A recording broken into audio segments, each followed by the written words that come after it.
Nous sommes à Albi, dans ce palais de la Berbie, qui est une incroyable forteresse du XIIIe siècle et qui, peut-être de façon surprenante, abrite l'œuvre d'Henri de Toulouse-Lautrec, la collection publique la plus importante au monde consacrée à cet artiste. Toulouse-Lautrec est très intéressé par la vie moderne qui l'environne. C'est un siècle, une fin de siècle où beaucoup de choses évoluent. On voit apparaître les premières automobiles. Bien évidemment aussi, la bicyclette devient un sport très à la mode.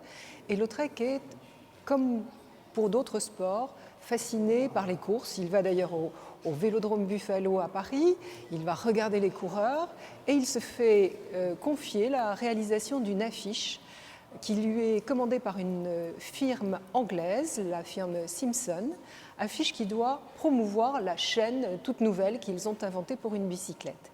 En fait, vous avez d'abord l'essai que réalise Henri de Toulouse-Lautrec et que bien évidemment il présente aux responsables de la firme.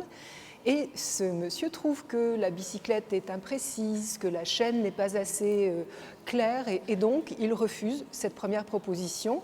Lautrec va donc créer une deuxième proposition qui cette fois-ci sera acceptée. Bien sûr, il continue à conserver ce format horizontal qui lui permet de dérouler totalement la course. Et puis évidemment, il montre que le coureur français qui s'appelait Constant Huret, qui a la bicyclette et la chaîne Simpson va beaucoup plus vite que tous les autres coureurs du bataillon. Henri de Toulouse-Lautrec est né à Albi en 1864 dans l'hôtel particulier que ses parents possédaient au cœur même de la ville.